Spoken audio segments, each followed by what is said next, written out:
Are you preparing for Bible Bowl? What 3 books are being focused upon this year? Daniel, Esther, Ruth. Okay? Well, in that vein,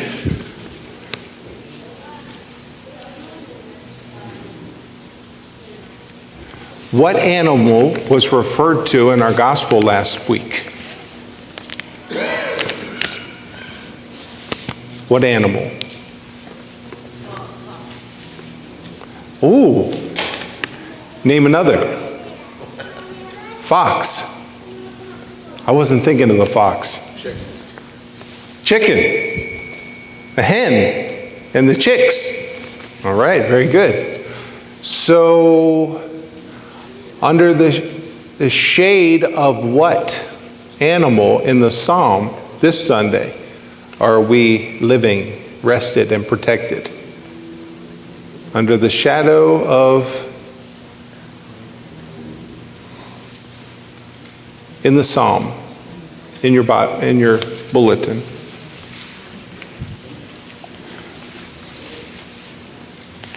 In the shade of,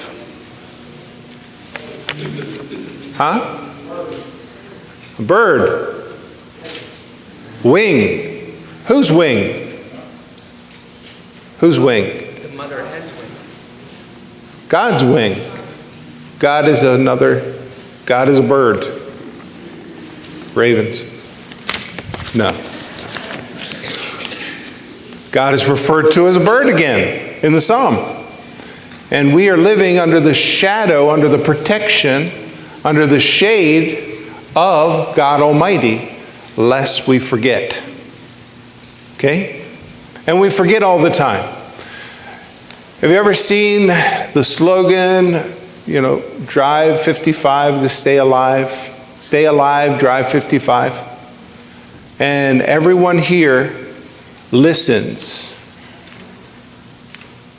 and obeys the speed limit. Right? Right? Because we've heard, right?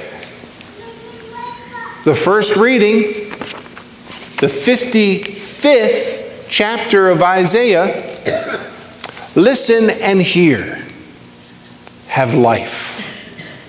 We listen, we heard, we know driving the speed limit saves lives. Yet we do not. Not only that, have you ever driven the speed limit, the posted speed limit, on a rainy day? Well, then you're breaking the law, because the posted speed limit is for the ideal, the optimum conditions. So you should be driving less than the posted speed limit in the dark or in bad weather. Not faster. We drive faster. We know better. Listen and live. The 55th chapter of Isaiah. Why? Because the climate, our culture, is harsh. We live in a desert climate. What do you mean? Don't we experience every day how harsh this world is? Almost every single day, people are murdered. Many. Family against family. That ethnic group against this ethnic group. For this reason or that reason.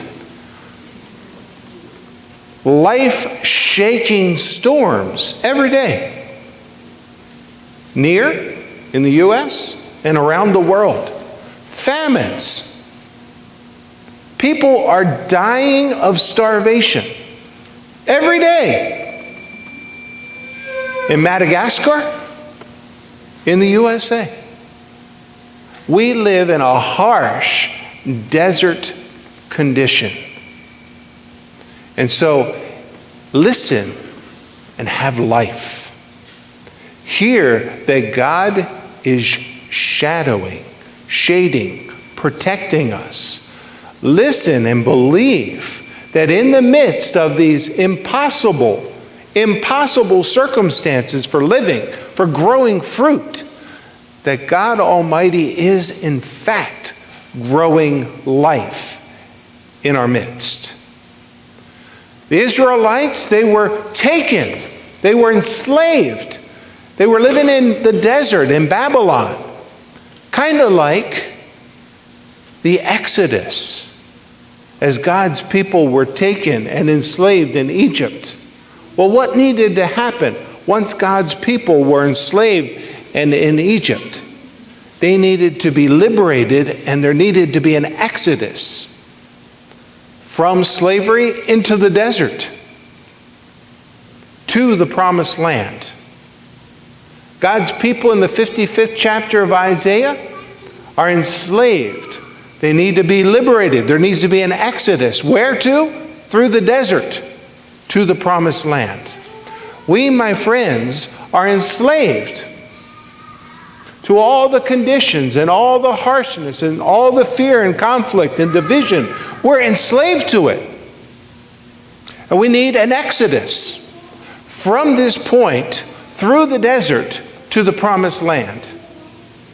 And there's many saying, what's so wrong about here? What's so wrong with the way things are here? This is not your home. This is not your promised land. God is shadowing and giving life for the purpose of entering into the promised land. We, brothers and sisters, need an exodus. We need to leave that which we're used to. We need to go out into the desert, into your mission field. We together, entering the mission field, entering the harsh climate in which we live, for the sole purpose of sharing life in Jesus Christ. Now, have you ever met someone who's been walking around in the desert and they must have stubbed their toe on a cactus, or they got a briar on their foot, or a thorn, and they walk around and they're grumbling and growling, and you know they have a thorn in their foot.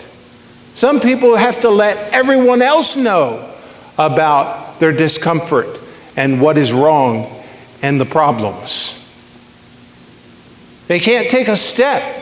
They can't speak a word without growling and letting that pain out for everyone else to focus on and be consumed by. That is an attribute of a people in need of an exodus, in need and hungry and thirsty for the promised land. In the 55th chapter of Isaiah, who provides for the people in the desert? Who provides for the people in the midst of real pains and real problems and mass dying and starvation? Who provides for those people, and who provides for us? Listen and hear. It is God Almighty alone who provides. You want to quench your thirst. You want to be fed. You want to celebrate a love that will not end. You want protection in the midst of this terrible thorn in your side and hurt that is palpable. God Almighty is the only one who will provide. He's it.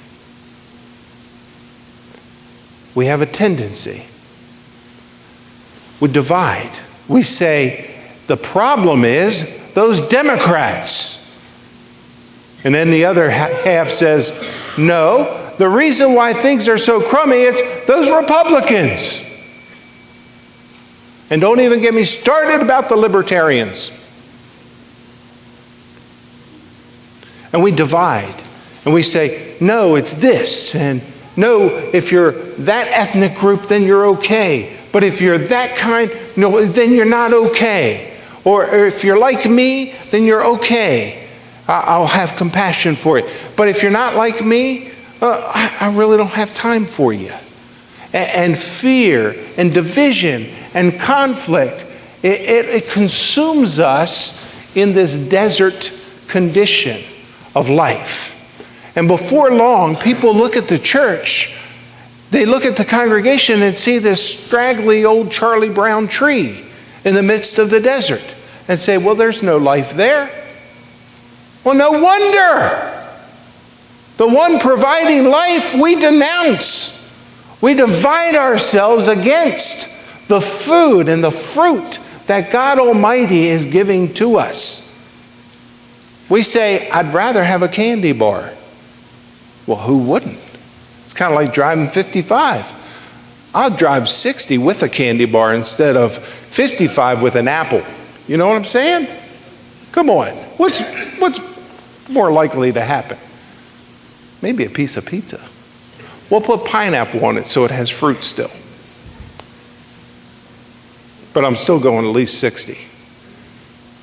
With one hand. I got to talk on the other.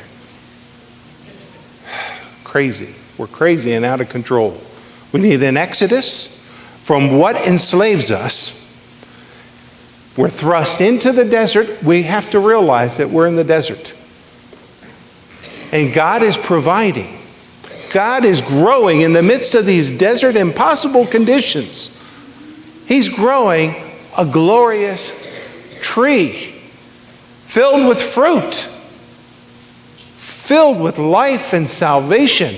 And that is what the people, including us, that's what they're truly hungry and thirsty for.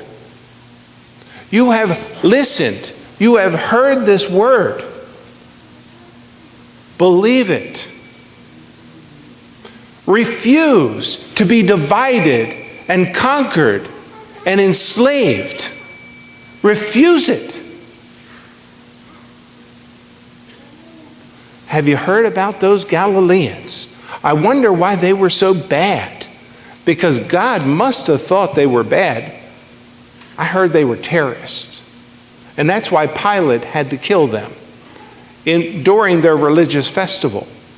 Can you hear the talk in Jesus' own day of why those people were suffering or why that people was made to suffer? Did you hear about that tower falling down and crushing all those people in Jerusalem? Surely they must have done something to deserve that. And we can divide and we can cause that kind of gossip and conversation to happen right here and right now today. And as that kind of conversation and that kind of growling from a thorn in our own side continues to flourish and grow, and that's the conversation we share as brothers and sisters, the tree of Grace Church withers. The tree of Jesus Christ in this outpost of the world, in this desert, withers. And the gardener said, don't give up. Don't give up on us. Everybody, when they leave the sanctuary, will be given a bag of manure. Plant yourself in it at night and see how you grow. Boy, that congregation has the best mushrooms. That's fruit. But seriously, we need an exodus from that which enslaves us, to realize that we are in the desert on a mission to grow fruit, life, salvation. Because every one of us are going to die. Every one of us will be dead. Not everyone will stay dead. So as we gather and are collected and called out of slavery in the desert, sheltered and shaded by the wing of God Almighty, He says, let me provide for you today, right now, in a practical way. I will give you my body. I will give you my blood. I will bring you to the table of Jesus Christ, and I will give you nourishment that will sustain you and grow fruit of salvation. Come to the table and feast.